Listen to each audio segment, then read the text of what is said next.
जब बेईमानी करना है तो हम लोग इस पे विचार कर सकते हैं बॉयकॉट करने का चुनाव। सत्ता पक्ष को अकेला हाउस चलाना तो एक बहुत बड़ा चुनावी घोटाला है। 52 लाख वोट काटे गए हैं। अब इस चुनाव का कोई मतलब नहीं बचा है। बिहार में SIR यानी स्पेशल इंटेंसिव रिवीजन को लेकर दिल्ली से बिहार तक जबरदस्त सियासत देखने को मिल रही है। लोकसभा की कार्रवाई शुरू होते ही ऑपोजिशन के MP ने बिहार वोटर वेरिफिकेशन मामले पर हंगामा किया, तो बिहार असेंबली में भी जबरदस्त वार पलटवार देखने को मिल रहा है।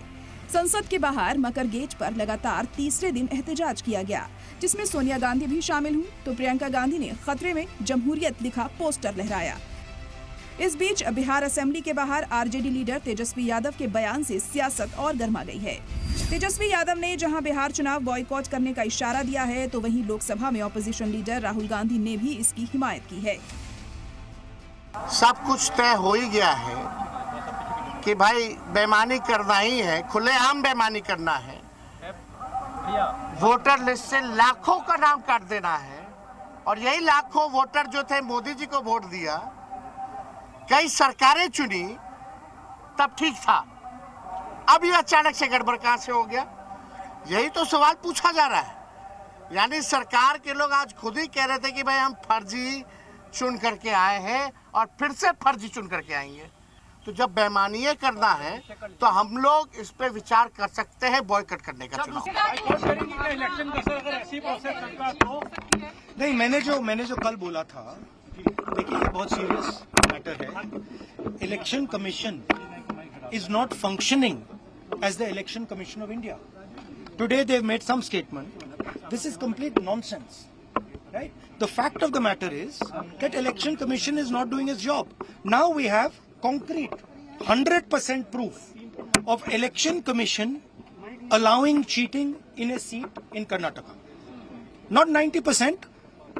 When we decide to show it to you, it is 100% proof.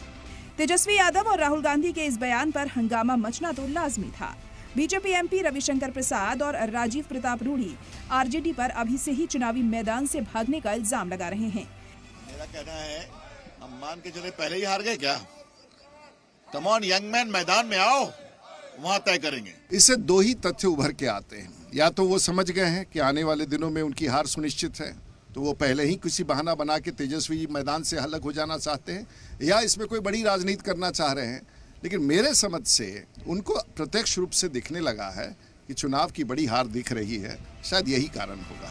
Bihar के पूर्णिया से आजाद MP पप्पू यादव चुनाव का बाइकॉट करने से पहले सभी को मिलकर दोनों सदनों से इस्तीफा देकर हुकूमत को अकेले सदन चलाने का भी मशवरा दे रहे हैं।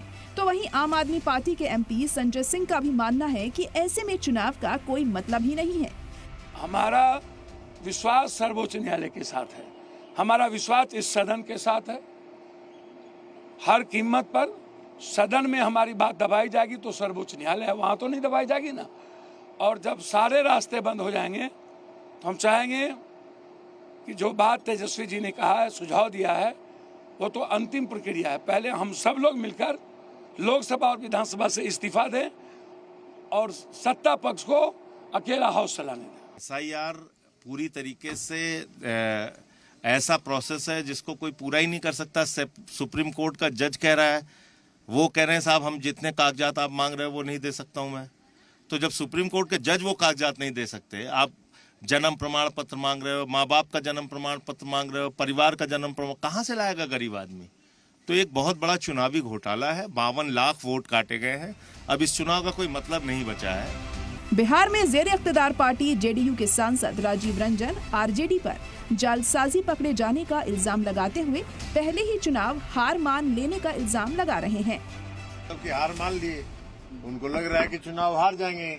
जब तक नकली वोटर नहीं रहेगा तब तक चुनाव कैसे जीतेंगे? तो नकली वोटर के आधार पर जब जालसाजी ही करना है तो जालसाजी का क्या जवाब है? जब जालसाजी पकड़ी गई तो कहेंगे कि अब हम चुनाव नहीं लड़ेंगे।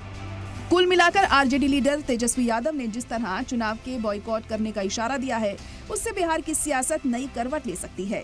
राहुल गांधी का इलेक्शन कमीशन पर लगातार हमला भी काफी कुछ बयां कर रहा है।